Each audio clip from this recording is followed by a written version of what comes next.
Welcome back. Thank you for sticking with us through the break, ladies and gentlemen. Of course, my name is Kyle Corvus Crow, again on the solo cast this evening if you are just joining us, as we have Temple University and Johns Hopkins, now JHU, leading this series 1-0 with a commanding 22-minute victory that showed absolutely no mercy for this Temple roster. Both schools coming in undefeated, 6-0 on their scoreboards. Well, Temple had dropped some games in some series. Never dropped a series yet. Johns Hopkins looking to maybe deal out that first loss in a series, that first two-loss series blemish.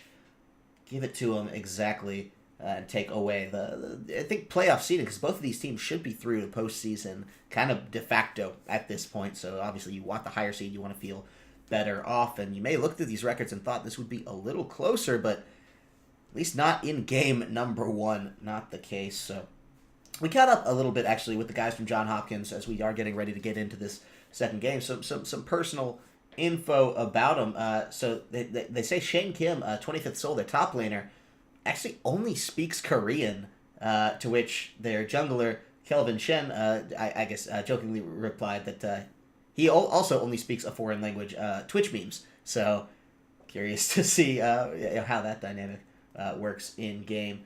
Their mid laner, James Liu, is a senior. He's pre-med, the legend himself, as they call him. I assume that means he's the team captain here.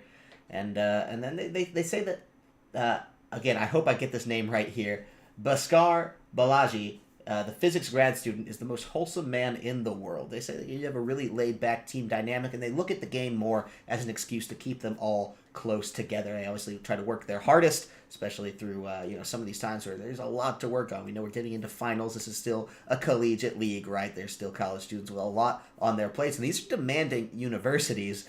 So using League as a way to stay all together and keep a positive mindset with something to pat them on the back for, and all the better if they're having these dominant performances like we just saw in game number one. But it's not over yet.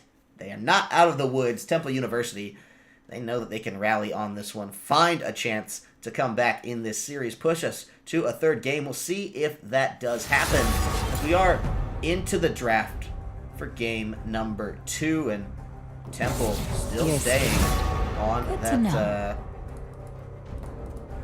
that blue side. We'll see exactly how they come out and away for it. Their fear is same wise. bands thus far. Looks like we have the Akali down the Udyr as well. They probably don't much Kha'Zix here. I mean, they're just mirror The matching warrior spirit bands. is never broken. Little regard for any other way to approach that. So we'll see what comes out, what they can and do. Change up here is Moore's coming out. Thresh taken away. Now that's a new one. They don't want to give that one back over to Potential. As well as Jin Zhao. You don't have There does mean that the Lucian will be the answer yet again. We'll see. Temple still with the first pick option on their side, what they want to pick up for themselves, what they want to come away with here in this game, and just running it on down. Looks like it's going to be the Kai'Sa locked in, out, and away for themselves here. Not going to be too unfocused on all of that, as they do just try to get a little bit more back in line with what went wrong that last game. So they changed up the pick order too. You can see it was Lauren at the top before. It was Rick Torum in the second slot there. They moved Zio into the second slot there. So we said, we knew that they weren't using placeholder picks. They just do it with their draft order instead. The way that they do want to approach this is, it looks like we've ticked out again. 1-0. And it's just going to keep on rotating out. This has been some issues that we've been having with the League client, sort of all year. So we'll see exactly what does come of that, if anything is to change there, and what picks will be locked in, out, and away on the docket, as it's just going to keep on ticking out in the meantime. And so with that, I like that they built the Kai'Sa into this one for Zio. I like that he's going to be on something other than the Xayah, especially as Kai'Sa was banned out in a way where they've taken the first pick to get themselves just a little bit more of that priority they were missing in game number 1. And, bot lane was one of the lanes that could have seen go closer, perhaps. They lost quite a few key early trades. They fell down into a pretty big CS deficit, but they didn't fall behind in just isolated lane kills, and the actual just state of the lane, not terribly too far behind, save for that bit of CS that did get mumbled up there. So we saw really a lot of pressure from John Hopkins, who, keep in mind, they've actually swapped out their AD here. Number 4 is now in for their other substitute AD, Korean. So we'll see if this changes up the strategy, maybe the pick play that they're going to be pulling here. I'm not exactly sure what that's going to look like in particular for these two teams, as we're having some draft issues here. Things not exactly going the way they should. We're going to cut back for a second there, and we'll inform you of what these picks and bans do end up being for themselves as we get a more concrete idea. We do apologize for the technical difficulties surrounding that one in particular, but just shake it off. Everything be a-okay there, and not going to be too worried about whatever does happen. We can break it down when we see what they do take to the Rift with, but I like that they were able to come out with the Kaisa early on. Besides that, they banned the Thresh away. They knew that, hey, they don't want to see that again from Potential. He was really kind of a rock star on that particular champion, and so totally understand the ban locking out on that one as we do see what else we can get into. We're going to throw it over to just the slightest break here before we do get into the actual game, and we'll let you know a little bit more as this updates.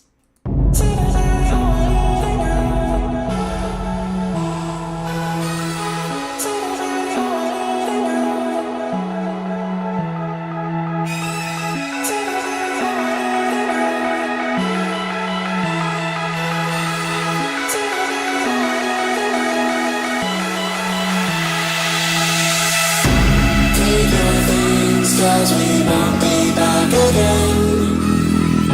Say goodbye, oh we're leaving now. Look up, we can have some hope again. We'll get out of here, just hold on, hold on.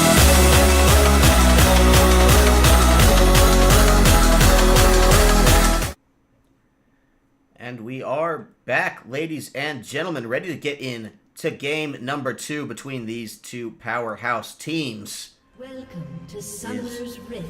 Johns Hopkins still on the red side, Temple on the blue side. Had a little bit of an issue in pick and ban there, but it is all sorted out. Nothing to worry about there. Well, it was the Leona locked in. They actually got shaved the Aatrox at Moratorium. Look at this. He's on the Pantheon, but this is bad news because the first blood does come down already. They find Geo. Not the ideal start they're looking for on the side of Temple. They got a fresh draft, but giving first blood over to the Azir, the Rin Tasaka there, finding himself a beautiful first blood kill. Getting every other member of the team involved on a cheeky invade. Just Minions have spawned. carves a big old hole right out of the Temple starting, especially considering now Zeo, the mental lapse that you can have there as the AD in that situation. Always a rough way to start a game, especially when you already are in, what you could consider a bit of a mental deficit, if you consider just the way that their first game did go and kind of the ground that they have to make up. Excuse me. As well as now just Azir, who they give him an inch and takes a mile. Having that now. We'll see what Tasaka can pull out of this one, because against an Orianna, you expect a 1-2 Azir to really be pressuring it out. Well, Wolfgang knows this. Wolfgang knows he's got a very limited window before that itemization is complete to really lock this through. Try something, but the Orange the Dark Seal not intimidating. Orianna enough. She does try to go in for it. Gets punished pretty heavily. Not going to be the ideal situation there. Back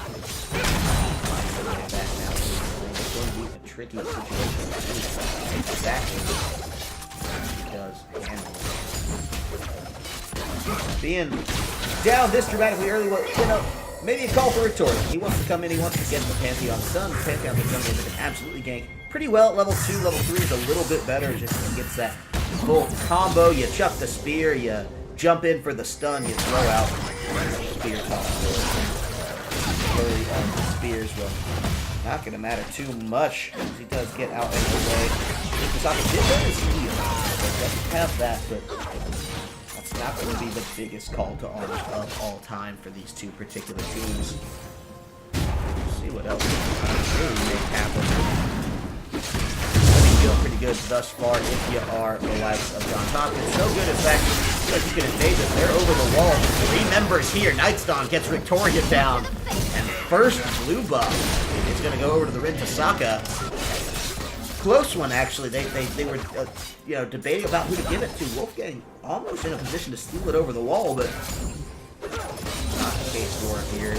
Instead, they just get themselves killed. They get scot-free out and away. And buff as well. This is a much better start for Johns Hopkins, which means things are boding much worse off now for Temple. Finding themselves in a pretty sticky situation. 2.5 minutes in, and already a 2K gold lead. Well, this may have been the morale boost that Johns Hopkins needed. They said they were going to show no mercy coming in onto the Rift, even though Temple is a team they respect. Well, no mercy indeed, and now with just a little bit more of a bravado behind them, carrying over from that first game. Really pressure this one out, and that's exactly what they're trying to do now. Rio doesn't want to give this all up, doesn't want to just go gentle into that good night. And you tell it, a little bit of that same revitalization of the fighting spirit coming out here in this top lane to Shade, trying to push 25th Soul in and down a little bit in the CX, not considerably, and this is that Aatrox pick. Coming back around for Temple, feeling a little bit better for himself here, so we'll see. Maybe this could be a saving grace for the likes of Temple. Maybe it's too late already.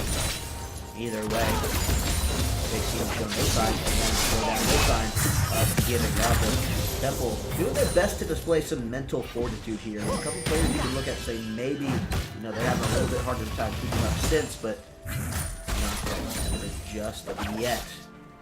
Really want to see exactly what Rictorium does to get himself back into this game, because he, again, still the biggest question mark for me in this entire series.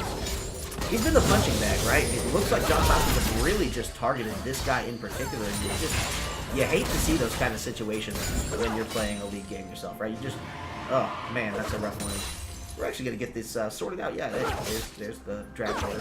Back lovely in position, as it should be. Back around. Meanwhile, the action coming down. Lawrence going to get popped up here. That's the stun from the Braum passive. Going to be forcing the flash out. The Ignite is down, but not going to be enough. Theo might actually get tagged up here. One more auto attack. That's going to do it. But there's no follow-up CS ability. The mana just not there for Curry, and this could be actually the signal for Victorium. He wants to come in, but I think they sniffed that one out. He was on a ward, not going to be too concerned with exactly all that. So he does just back it right off. 5 minutes and some change on the clock, and still this 2.5K gold lead. For the likes of Johns Hopkins, still no action, being pressured out by Temple University.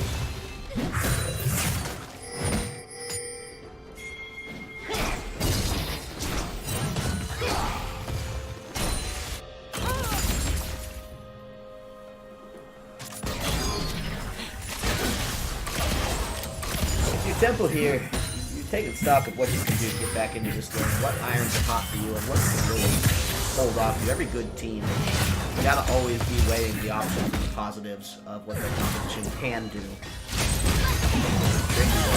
Dive like this, 25th Souls there. Victorium was almost in to find the counter, but just didn't show up in time, and he's actually 2 levels down, so you have to be really careful if he did want to go in for 25th Soul. 25th still low, no flash, but still has that Ignite and could easily just get a shocking surprise kill right onto Victorium. They have to be careful.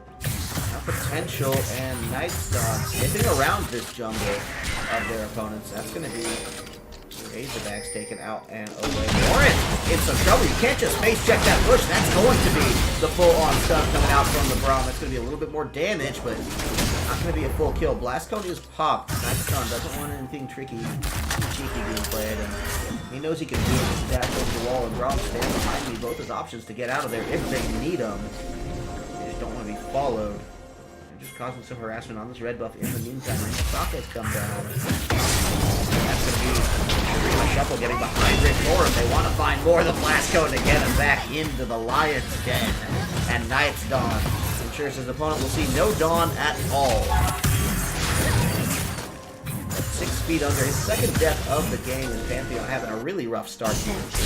This particular game, number 2. Only 8 minutes or so on the clock. Things just going from bad to worse for this Temple roster. The Owls need to find something here. They just keep slipping out of it bit by bit by bit.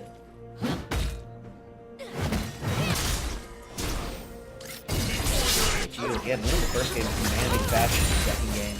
If they can lock that one, top of the food chain going into playoff seedings. They would not have dropped a single game in their seed LoL season. Very few teams are able to find for themselves. And, I'm sorry, I do say C-LoL season. Of course, this is JV. That's JV 1. These teams are still fiercely they are coming. They're going to good dodge to get out of the center of that Leona ultimate. Alright, we're not trying to slow down yet. They do need to back off a little bit because of these minions. They have to just reset inside of Johns Hopkins there, and they will do so. Feeling fine enough about themselves. Pressure is building elsewhere on the map. Keep in mind, 25th Soul, that heroic play in the top lane to get Shade out of there. No teleport onto Shade. Means that this top tower going to be taking a bit of a beating. It's already down to the 4th echelon there. A bit more now. Bot lane is curious. Got the wave back up. They got the cannon crashing into it. Meantime, Lawrence wants to go in on this one. That's going to be almost taking away the stuns there. He flashed inward, but it wasn't enough at the end of the day. And now here's Victoria on a much-needed return gank. And they get both kills to Zeo. Beautifully done by the likes of Temple University. That's exactly what they needed to see. If they can turn this opportunity into something more, because they had something like that in the last game. They had a moment where, hey, we turned it back. We got this nice 2-3-man victory out of the Rift Herald. We got the Rift Herald out of it, and they weren't able to convert it this time around. Now onto the likes of their bot lane. The Shade picks up 25th Soul. He's in a 2v1 Knight's Dawn. He'll be able to chase this one down. Very little repercussion there. And does take it out anyway. Revenging 25th Soul.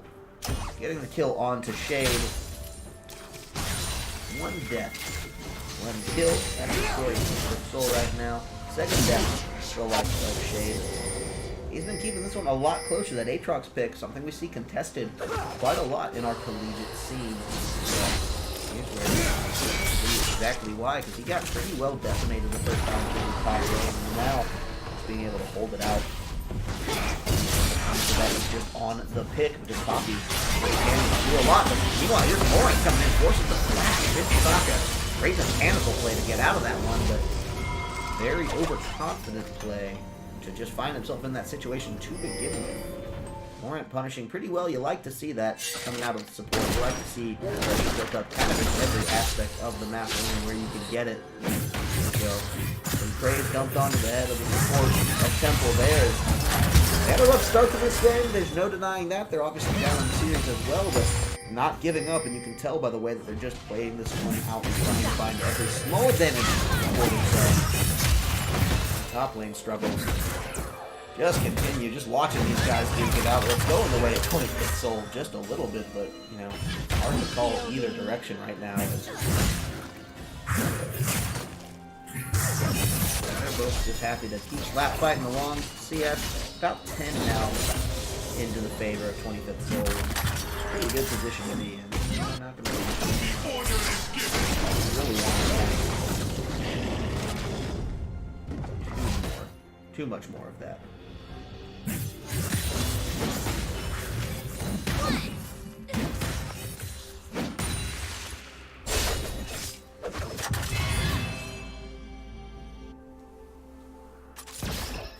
About 12 minutes on the clock. No dragons gone down, no towers yet. It's a slower game, even though you can tell Johns Hopkins have found a way to get facing out in a very favorable direction. They're pretty good about this one. I mean, look at the gold lead, 21k, 16.6. That's dramatic when there's only a 2k gold lead, right? You take a look at that. That's the CS difference coming through. In the top lane, you got about 15 in the jungle, and you have a whole hell of a lot in the jungle. You got to fight Dry Brush. That's a nice knockup from potential. He's going to try to keep things moving just a little bit in the right direction. Nightstorm is finally in. There's the ultimate, and that's going to be troublesome for Curry, and he wants to find a little bit more. Lauren, like they're going to go down as Nightstorm goes on a rampage. But look here now, a little bit more in. Victoria finds a kill onto Curry, and potential in some trouble. But look at this. He's not giving up. He's actually going to find a kill for himself there. And does take that one out and away. So Zio and Laurent down, but Turian and Nightstorm answered back. Wolfgang got in the midst of that, and that's going to feel really good. But now Victoria, and Pasaka is there. He is in a position to just lock this one down. Wolfgang using up all of his health to get into that position. So now meanwhile, the dive in the top lane. Well, he wants to find it. He knows he's going down, wants to take Shade with him, and he gets it just by the skin of his teeth. And that's going to be a beautiful pickup now over for the top laner of John Hopkins, even though he did give up his own life for it. Knew he wasn't getting out and said, if I gotta go down, I'm not doing it alone. So finds that one for him, and now this bot lane tower, Rintasaka, you know he wants it. Just trying to get there, but Laurent, the Knight in Shining Armor, to try to hold this one out on the brink of destruction, and that's what they're doing for it themselves. So we'll see. I don't think they're going to get this one out. The minions should just reset. Rintasaka wants to stick around, but that just invites Pantheon to come in. They're going to have to try to fight this one now. It's a great divide. Emperor's Divide coming through to hold this one out. That gives them the chance to run away. And Shade's already teleported to the point where this may not have been the best idea. Well, great play to pop the Blast Cone, but that does mean, of course, Braum just going to flash over. They try to dash with it, but it's not enough either. And both these kills will be found now by the side of Temple University. So it takes 5 people, but they finally get in on it. They get the score. Shore back up 8-9 on the kill front. They're only down 1 kill on this one, and they may find themselves the dragon here too, the Infernal Dragon. Temple having just as rough of a start as you've seen, but making the plays to come back. Now they're still down about 4k gold, and that's all CS. But the plays that they're doing, the macro, the way that they're making it happen, that's been considerably better than the first game. We'll see if it's enough to carry them out here in this second match. They're going to try to get Nightstorm. He actually overcommits for that one, and sheer damage force wasn't enough. Kurian pretty low here as well, and this Kaisa, Zio's really rolling at this point in the game. That's going to be John Hopkins getting punished a little bit maybe for some of their disrespect. They gave it over in the first round of the draft, and you can tell exactly why it was picked up by Temple. They're going to find actually the first turret for themselves here. This gold lead still just showing up bit by bit by bit. Temple are not taking this lightly at all.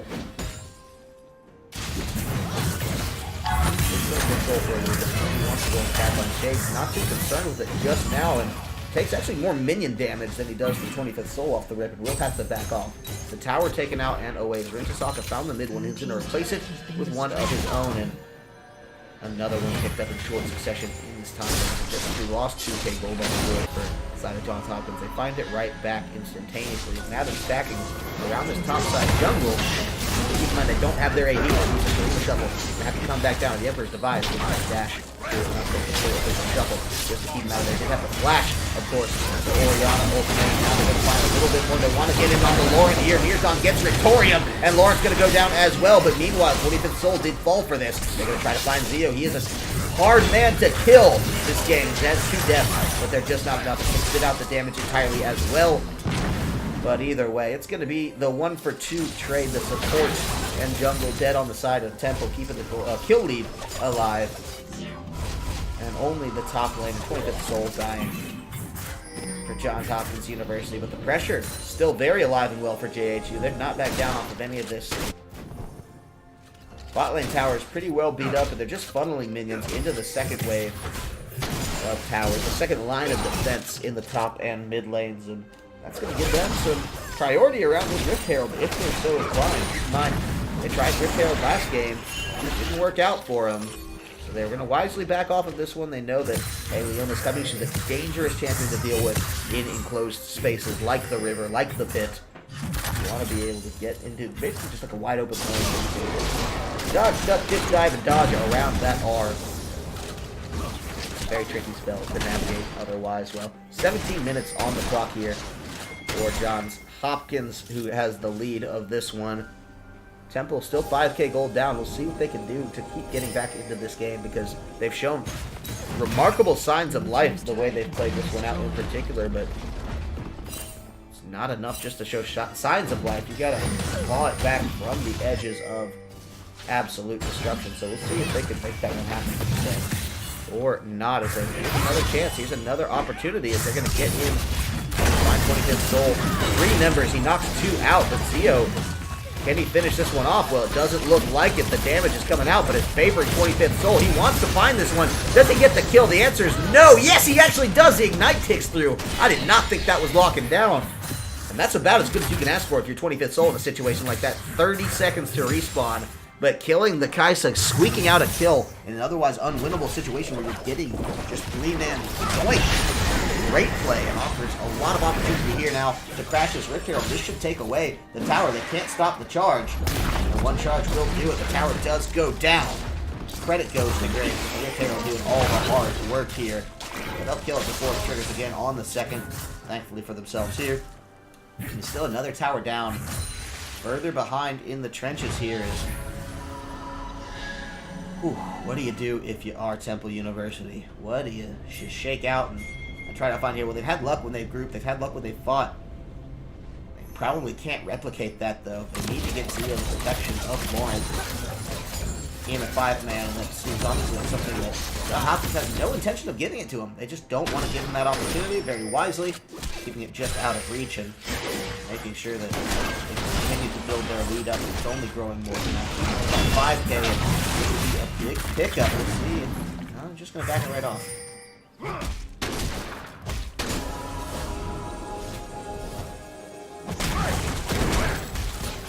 A little bit more pressure. They're trying to get around onto this red buff pit.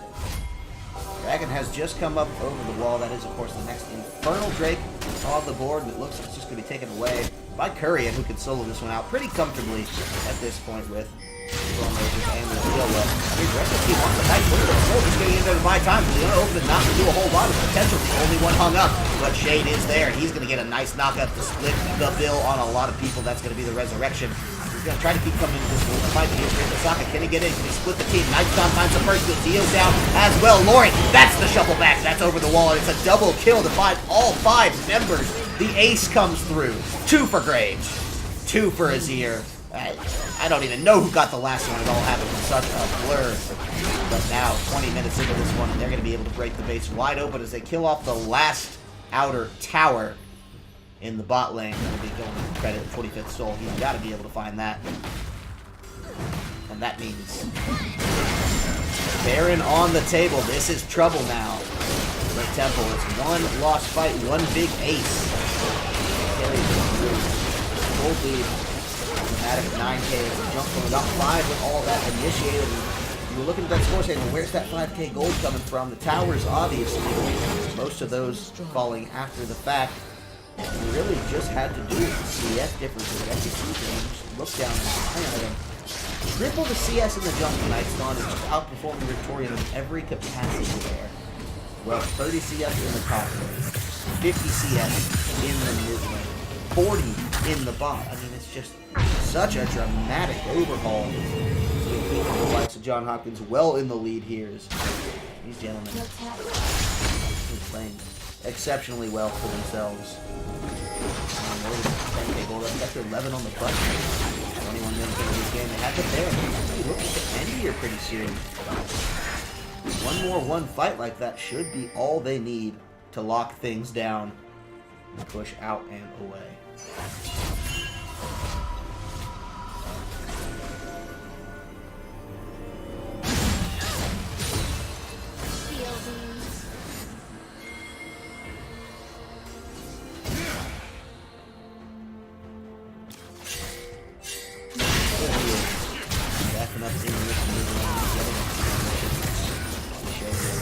Emoting casually out as if none of this is befalling him at all.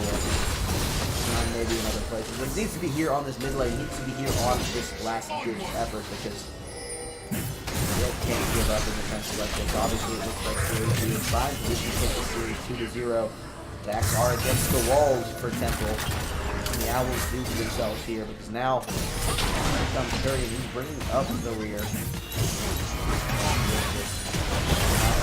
Four stacking on the mid lane. Tower is going to go down. Inhibitor should be the next one to fall here.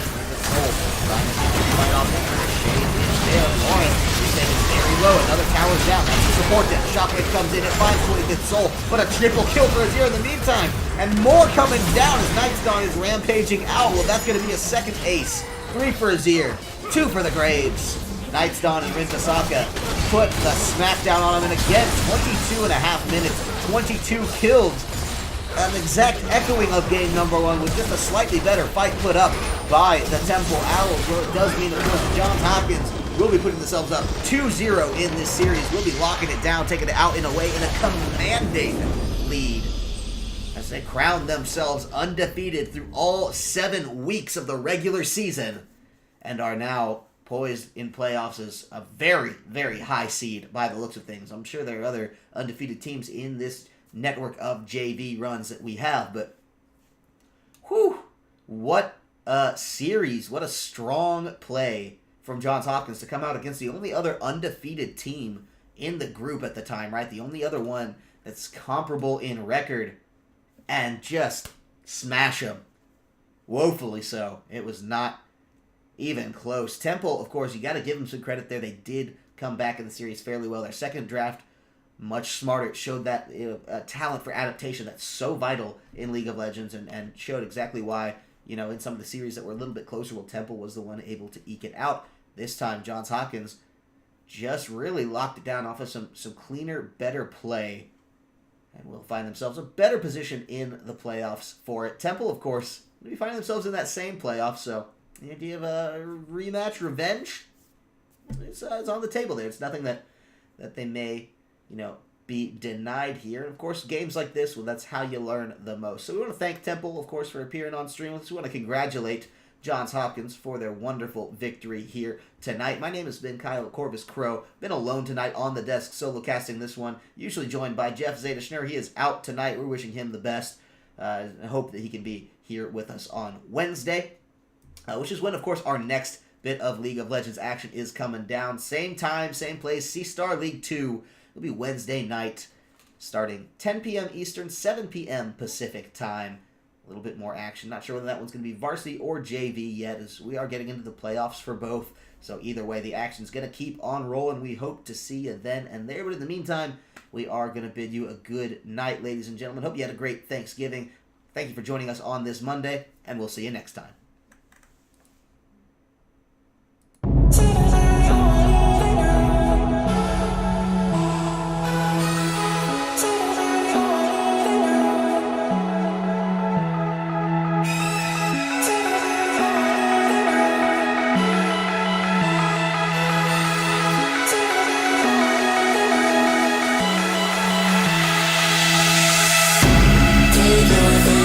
Cause we